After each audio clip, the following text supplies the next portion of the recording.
Ay mga kapamilya, so ayun na nga, na may nakita ko sa aking draft at ito, ikukwento ko na nga kung bakit nagliligpit ako ng gamit ng mga babies dyan. So ayan nga, nagsabi nga po si ay madam na magbubot nga daw kami para bago naman yung ang aming kapaligiran. So ayun na nga, nag-check ako ng mga gamit ni baby kasi syempre pag baby, kailangan kompleto yung mga gamit. So, nagligpit ako ng mga damit niya, mga pamunas, mga gatas, diaper, wipes, and so on. Kasi mas maganda na kumpleto ang gamit ng baby kasi kapag kulang, syempre baka pagalitan tayo ni madam, 'di ba? So, kailangan kumpleto lahat at dapat naka-separate lahat ng mga gagamitin. Tulad niyan, gatas, diaper, and so on. May medyas pa pala, tsaka mga clips niya. Nagdala din ako kasi kailangan na nila na yung clips sa medyas kasi nga syempre hindi natin alam kung malamig ba sa labas or what, so on, mga ganun. So ayan, may pabango, sana all may pabango, cream sa mukha, diba ang arte namin, so may mga clip kasi kailangan namin yan kasi nga syempre mahaba na rin yung buhok ni baby, kailangan namin lagyan ng clip. So sineparate ko po yan kasi hindi po tugma yung damit niya sa clip. Saka yan, masasa, ano ba yung masasa? Nakalimutan ko na ano yung masasa. Pacifier, yun.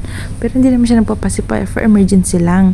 And then, mainit na tubig, syempre, mga pamunas, damit, ayan, mga kailangan. So, ayun, kompleto na at ready nang lumarga ang mga babysitter nyo. So, ganyan lang po kasi ma-appreciate ni amo na kumpleto na ang mga gamit. So, ayun, nakarating na nga kami dito. At ito ang tanawin. Napakaganda. Feeling ko tuloy, uuwi na ako ng Pilipinas. Char. Kasi parang ganito ata pag sa mga barko. So, kailangan nagpipiling uuwi ng Pilipinas. Ganon, char. So, ayun na nga. Ayan, ang gaganda. First time ko lang makasakay ng ganitong boat. Sa totoo lang, in my life.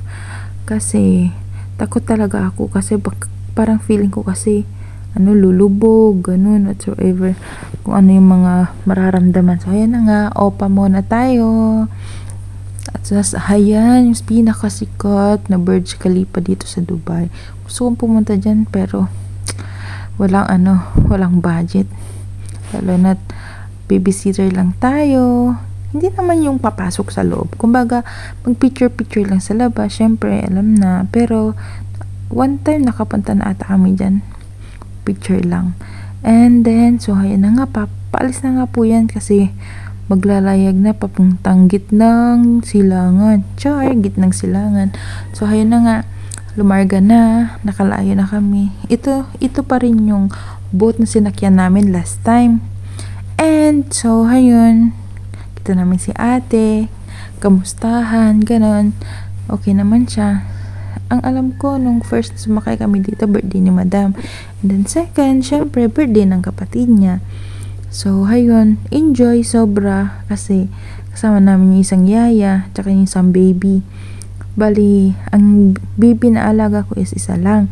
Pangalawang anak ni madam. So, yung panganay, yung alaga ni ate. At saka yung isa is pamangkin na ng amo namin. So, ayun, ang ganda. Promise, sobrang ganda. As in.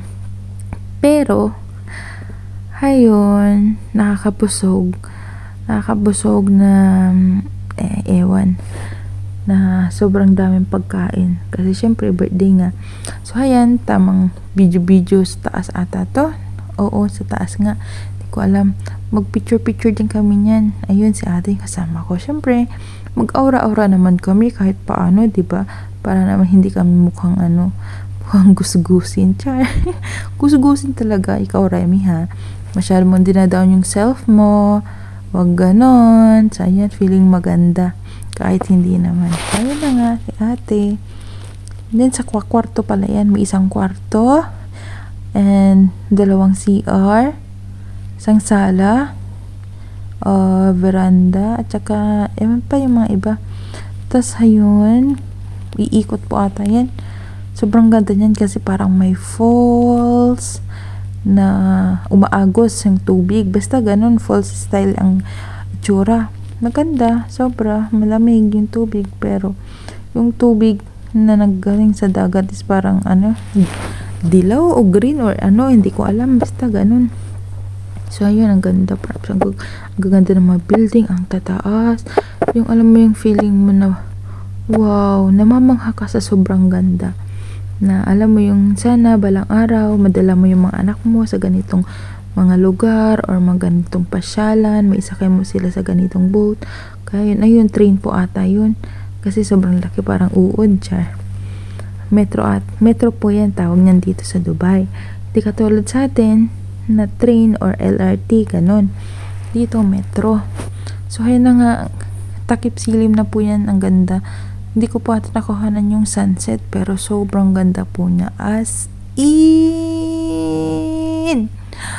Ay nako, hirap maging vlogger, no? Ang hirap maging content creator kasi lahat gagawin mo para lang pero ayun nga po, sobrang ganda po talaga niyan, as in. Hindi naman po ako maarte na parang lang, pinapakita ko lang kung ano yung feeling ko po na first time ko pong nag-boat.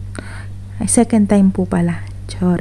Sorry po, tao lang po, nagkakamali. So ayun nga, na sana palang araw madala ko yung mga anak ko sa mga ganito, kahit hindi po dito sa Dubai, kahit sa Pilipinas lang din, or sila makapunta sa ganitong lugar kahit wala ako, yung ganun. Kasi tayo as a single parent or single mother, kailangan po natin ng pangkabuhayan para po sa kanila, kasi hindi naman po araw-araw or palagi na nag-happy eh. Kasi kailangan din po nating magtabi, mag-save ng pera para po sa kanila, lalo na po nag-aaral.